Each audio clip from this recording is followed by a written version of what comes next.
বন্ধুরা, যাচ্ছি বকখালি। বকখালি কলকাতার কাছের একটি সমুদ্র সৈকত। এটি বর্ষার ও অন্যান্য ছুটি কাটানোর একটি মনোরম স্থান।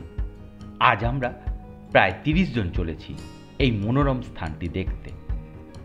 আমি অনেকের কাছেই শুনেছি বকখালিতে নাকি দেখার তেমন কিছু নেই। এখানে সমুদ্রে যেতে গেলে ২ থেকে ২.৫ কিলোমিটার পথ হাঁটতে হয়। যশ, আমফান, বিভিন্ন ঝড়ে বকখালির ঝাউবন ধ্বংস হয়েছে। সমুদ্রের ভোলবদল, পর্যটন কেন্দ্রের পরিকাঠামোর সমস্যা ইত্যাদির জন্য বর্তমানে গুরুত্ব হারাচ্ছে বকখালি। এই ধরনের কথাগুলো সবটাই সত্যি নাকি আংশিক? ১-২ দিনের ছুটিতে বকখালি যাওয়া যায়? এই ধরনের বিভিন্ন প্রশ্নের উত্তর দিতে চেষ্টা করছি। আমরা সকাল ৭:১৪ 3-4-7-2-0 শিয়ালদা লক্ষ্মীকান্তপুর নামখানার লোকালে চলেছি নামখানা। এই ট্রেনটি লক্ষ্মীকান্তপুরে পৌঁছায় সকাল ৮:৫৪।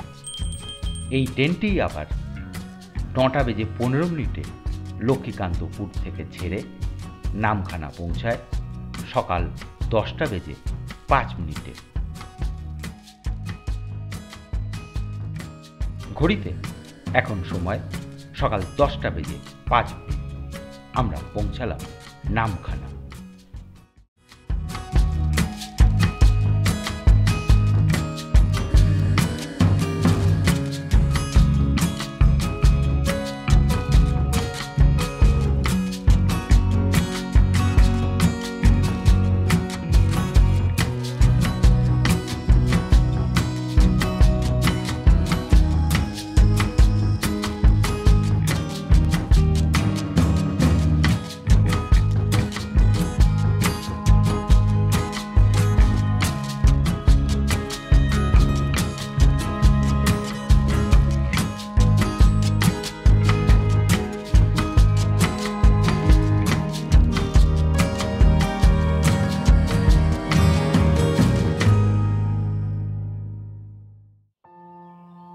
আমরা আজ বকখালিতে যাচ্ছি ৩০ জনের একটা টিম।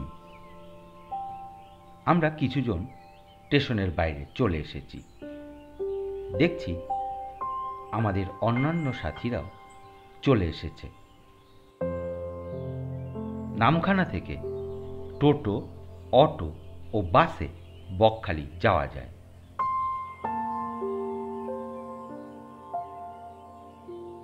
যা স্টেশনের বাইরে থেকেই পাওয়া যায়। আমাদের দরকার ৫টা টোটো। এখান থেকে টোটো ভাড়া ঠিক করতে গিয়ে দেখলাম ভাড়াটা অনেকটাই বেশি। তাই আমরা ঠিক করলাম হাই রোড থেকেই টোটো ভাড়া করব।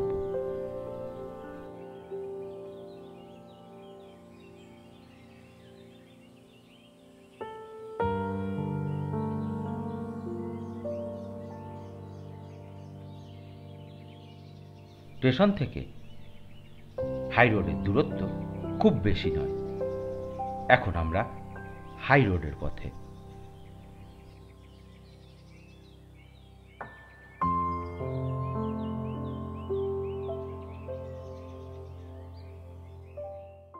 হাই রোড থেকে ৫টা টোটো ভাড়া করে চলেছি বকখালি। প্রতিটি টোটো ভাড়া পড়ল ২০০ টাকা, জনপ্রতি ৪০ টাকা। নামখানা স্টেশন থেকে বকখালির দূরত্ব প্রায় ২৫ কিলোমিটার। এখন আমরা হাতানিয়া দোয়ানিয়া সেতুতে। এটি নামখানা ও নারায়ণপুরকে যুক্ত করেছে। এই সেতুর দৈর্ঘ্য প্রায় ৩৫০ মিটার। নিচে দেখা যাচ্ছে হাতানিয়া দোয়ানিয়া নদী। এই নদীর নাম অনুসারে এই সেতুর নামকরণ করা হয়েছে।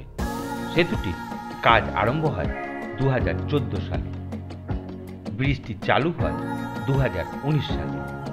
এই সেতু খোলায় ভেসেলের ঝামেলা ছাড়াই সড়ক পথে কলকাতা থেকে বকখালি পৌঁছানো যায়। খাতা কলমে বর্ষা শুরু হলেও এখনো তেমন বৃষ্টিপাত হয়নি, কিন্তু এ পথের দুধার ভীষণই সবুজ। হাইরোড থেকে বকখালি যাওয়ার বাস পাওয়া যায়। বাস ভাড়া জনপ্রতি 30 টাকা। তবে জনপ্রতি 40 টাকা খরচে টোটোতে আমরা বেশ আরামেই যাচ্ছি। আমরা নামখানা থেকে চলেছি বকখালি।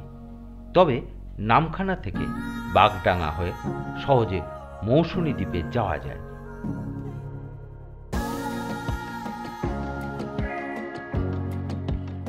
নামখানা থেকে বকখালির রোডটি ভালোই ফাঁকা, তেমন যানজট দেখছি না। রাস্তা ফাঁকা থাকায় টোটো বেশ ভালো বেগেই চলেছে।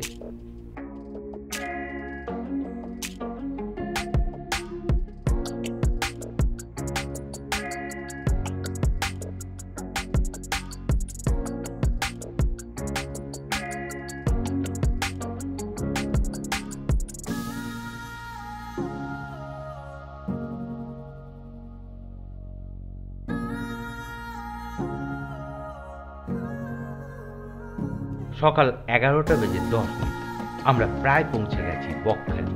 আমাদের বাদিকে বকখালি বাস স্ট্যান্ড।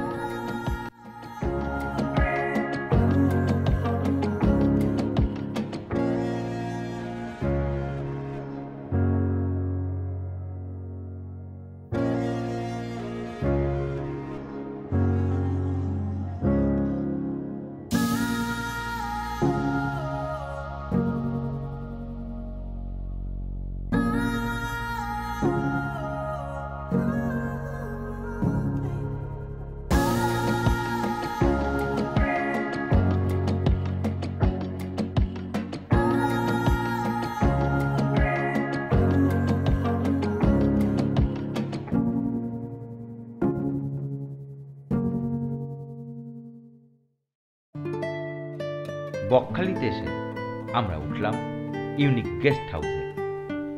এটি সমুদ্র সৈকতের কাছেই।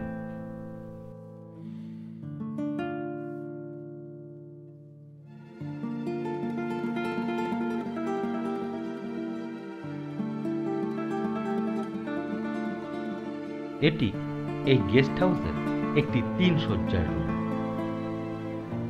আজ আমরা এই রুমেই আছি। ভাড়া 400 টাকা। এটি এই রুমের টয়লেট।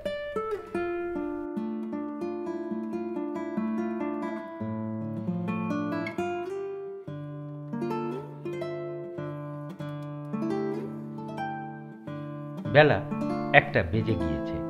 আমরা সবাই চলে এসেছি দুপুরের খাবার খেতে।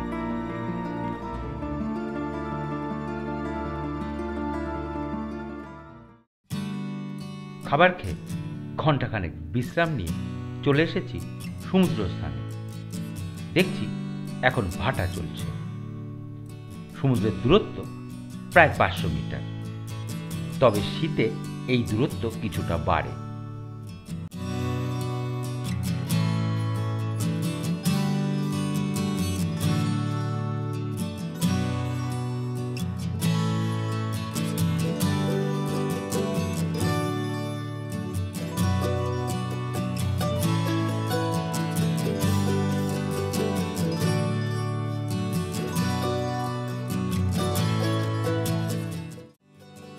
আমরা সমুদ্র স্নানের মজা নিচ্ছি। এই সমুদ্র সৈকতটি শান্ত। দেখছি এখানে পর্যটকদের তেমন ভিড় নেই।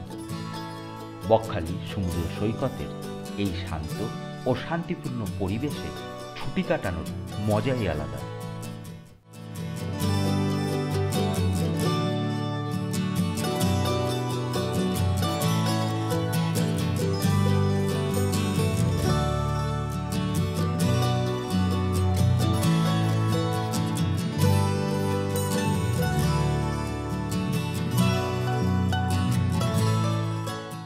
বকখালির সম্বন্ধে যে সমস্ত নেগেটিভ কথাবার্তা শুনেছি, বকখালির এই সমুদ্র সৈকত দেখে ওই সমস্ত কথা মূল্যহীন বলে মনে হচ্ছে।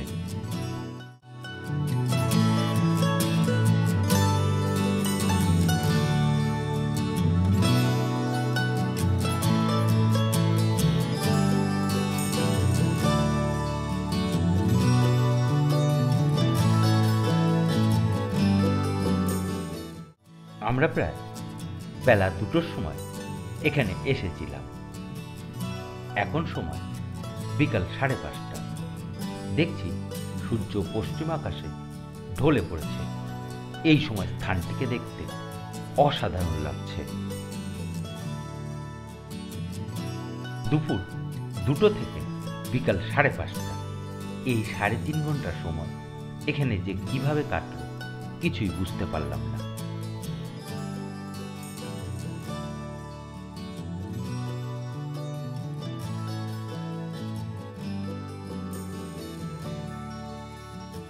প্রায় সন্ধ্যা 6টা বেজে গিয়েছে। আমরা ফিরতে চাইছি, কিন্তু ছেলে তার মাকে টেনে নিয়ে আবার চলল। আমি কিছু বললাম না, ভাবলাম সূর্যাস্ত দেখেই ফিরব। আচ্ছা, এখানে কি সমুদ্র স্নানে কোনো বিপদ আছে? এই বিষয়টা পরে বলছি।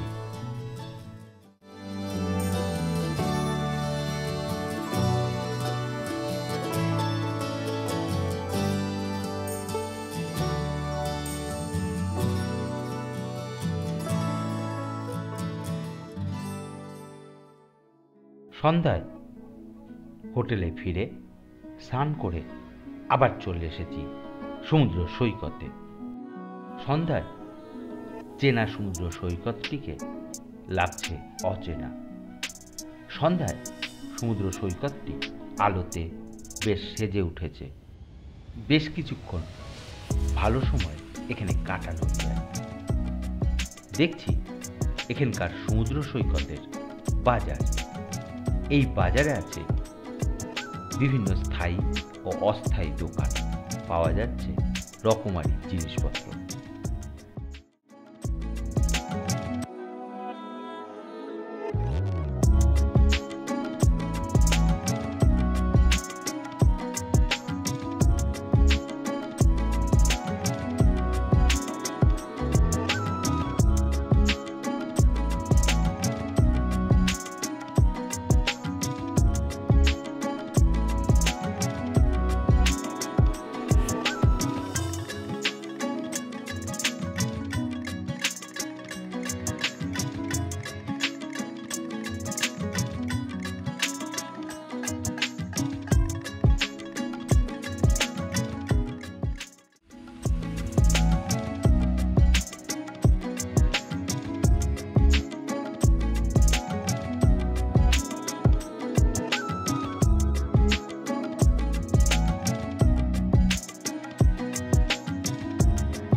এই সৈকতে আছে প্রচুর স্থায়ী ও অস্থায়ী দোকান, পাওয়া যাচ্ছে নানা রকম জিনিস।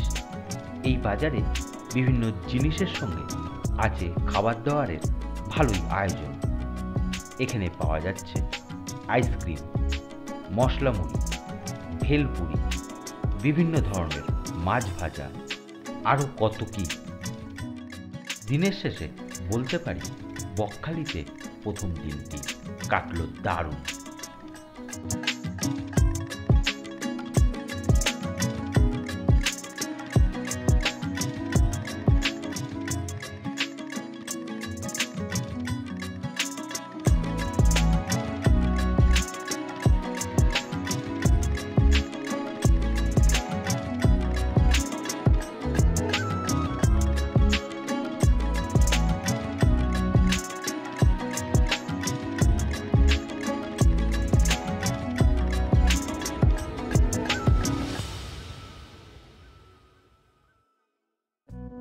সকাল 5:30। আমার সঙ্গে যারা এসেছে প্রায় সবাই তারা ঘুমাচ্ছে, কিন্তু আমি চলে এসেছি সমুদ্রে। দেখছি বকখালির মনোরম শোভা।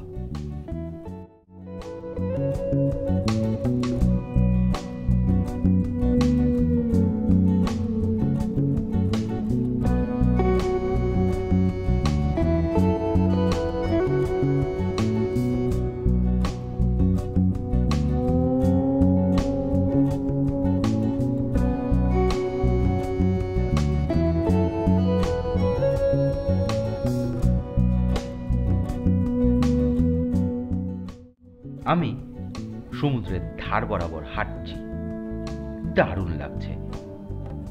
সামনে ফেজারগঞ্জ।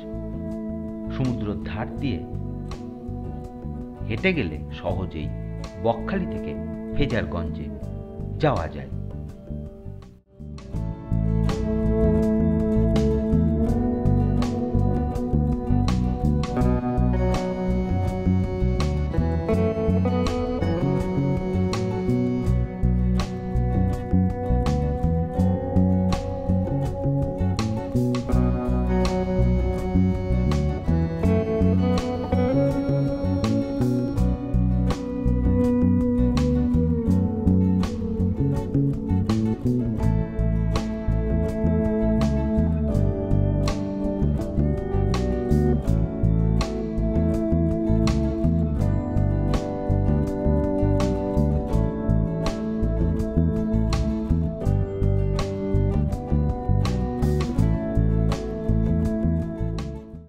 সমুদ্রের মনোরম শোভা উপভোগ করতে করতে 20-25 মিনিট হেঁটে চলে আসলাম ফেজারগঞ্জে।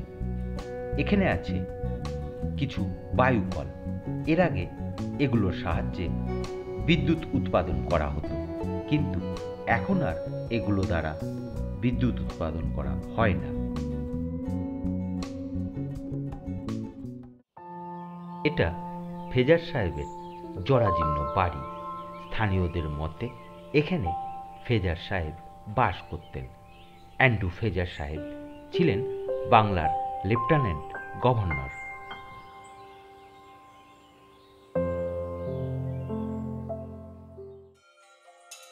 ফেজারগঞ্জে আছে গঙ্গা মন্দির।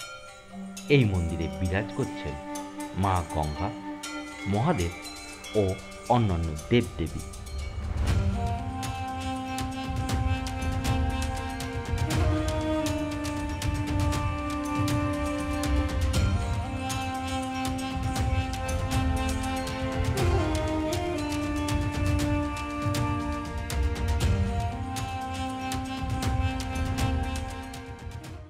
কিছুক্ষণ ফেজারগঞ্জে সময় কাটিয়ে এখন আবার বকখালির পথে। বন্ধুরা, কালকে যে কথাটা বলেও বলিনি, এবার বলছি। সমুদ্রে স্নানের বিপদ, জস, আমফান এর মতো ঝড়ে এই সৈকতের মাঝে মাঝে কয়েকটি চড়ার সৃষ্টি হয়েছে। স্নানের সময় এই সমস্ত চড়ে কেউ চলে আসলে, তারপর জোয়ার আরম্ভ হলে চারিদিকে জল বাড়তে শুরু করে, এই চড়ও ডুবে যায়। তখন আর কিছু করার থাকে না। আমার মতে এই দিকটা লক্ষ্য রাখলে সৈকতটা বেশ নিরাপদ।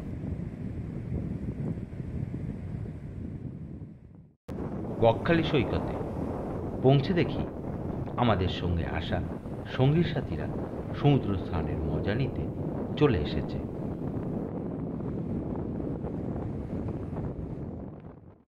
স্নানের পর পাতরা সেরে এখন আমরা টোটো করে চলেছি বকখালির আশেপাশের কয়েকটা দর্শনীয় স্থান দেখতে।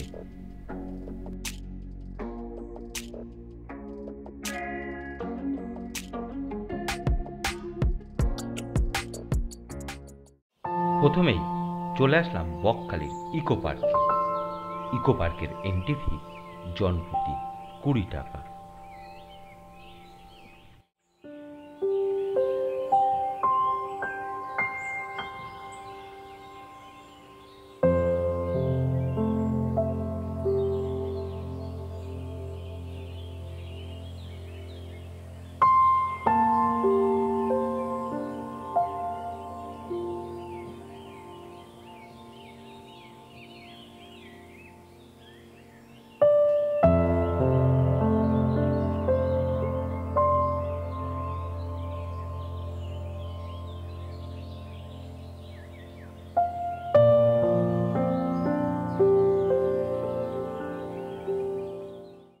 আমাদের সঙ্গে আছে বেশ কিছু বাচ্চা।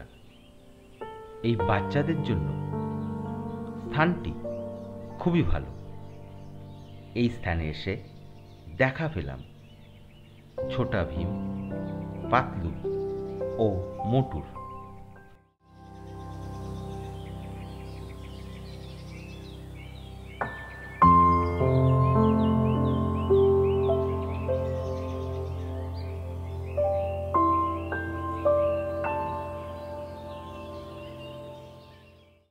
শুধু ছোটরা নয়, এই ঝাউবনের মধ্যে দিয়ে হাঁটতে আমারও খুবই ভালো লাগছে।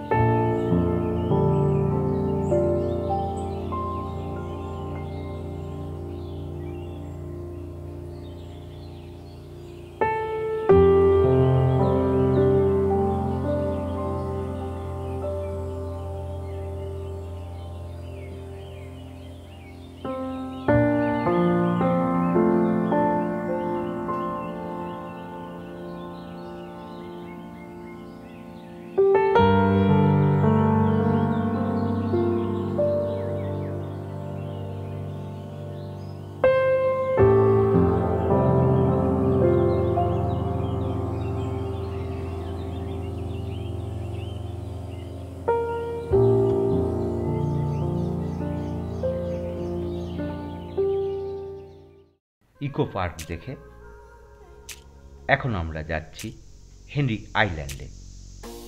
যাত্রাপথটির পরিবেশ অসাধারণ, তবে যাত্রাপথটি খানাখন্দযুক্ত। হেনরিক আইল্যান্ডে প্রবেশ মূল্য মাথাপিছু 15 টাকা। এই দ্বীপটি বেশ বড়। আমরা অনেকটা অংশই চলে এসেছি টোটো করে।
আমরা এখন চলেছি ম্যানগ্রোভ বনের মধ্যে দিয়ে।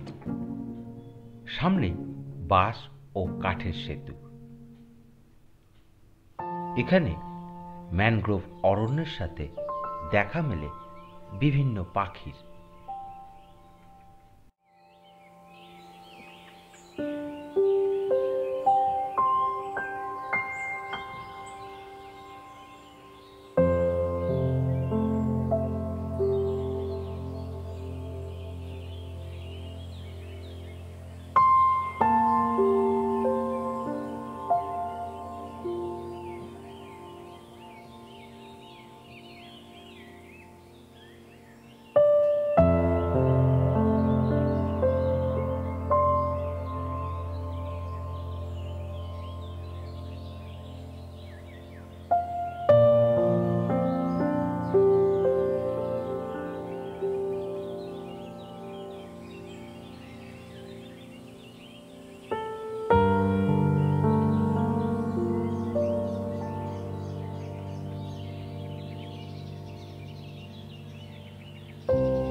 সেতু পার করে চলে আসলাম অরণ্যে।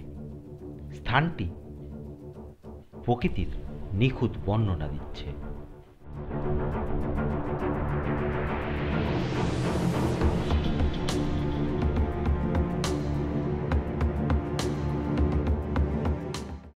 সামনে বঙ্গোপসাগর, সবাই ব্যস্ত স্থানটিকে ক্যামেরায় ধরে রাখতে।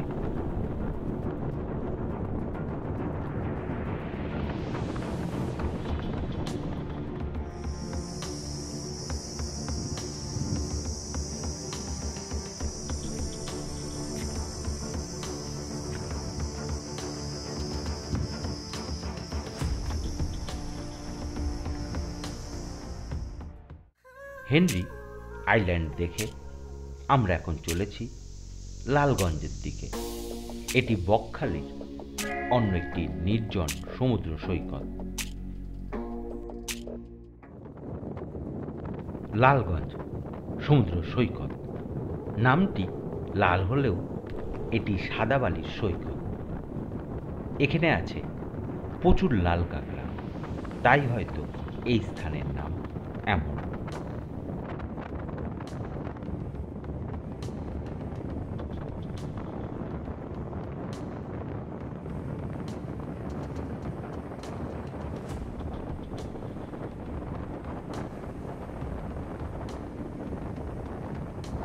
লালগঞ্জ সমুদ্র সৈকতের পাশে আছে ম্যানগ্রোভ অরণ্য, রয়েছে ঝাউবন। এখন ভাটা চলছে, তাই সমুদ্র বেশ দূরে চলে গিয়েছে। এই সৈকতটা বেশ ফাঁকা, পর্যটকদের কোনো কোলাহল এখানে নেই। দেখছি এখানে আছে একটা দোকান, এখান থেকে চা নিলাম। সমুদ্রের ধারে লোনা হাওয়ার মজা নিতে নিতে চা পানের আনন্দই আলাদা। পরিবার বা বন্ধুদের সঙ্গে এত অল্প খরচে বাড়ির কাছের এই স্থানে দিন দুয়েক কাটানোর এত ভালো স্থান আছে নাকি আমার জানা নেই। তাই বকখালি ট্যুরের সঙ্গে অবশ্যই লাগবে এই অফবিট সমুদ্র সৈকত। দেরি না করে আনন্দের সাথে স্থানগুলো ঘুরে দেখবেন, আর এই সমস্ত স্থানের খোঁজ ভাগ করে নিন সকলের সঙ্গে।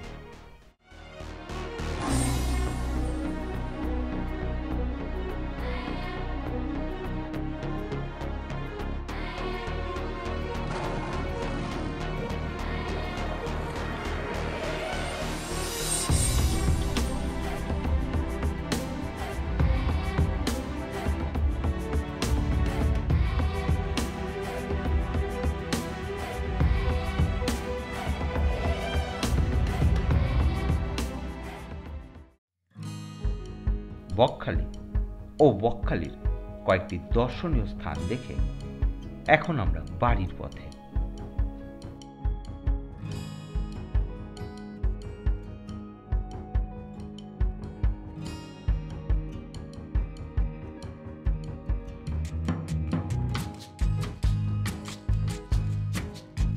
চলে আসলাম নামখানা।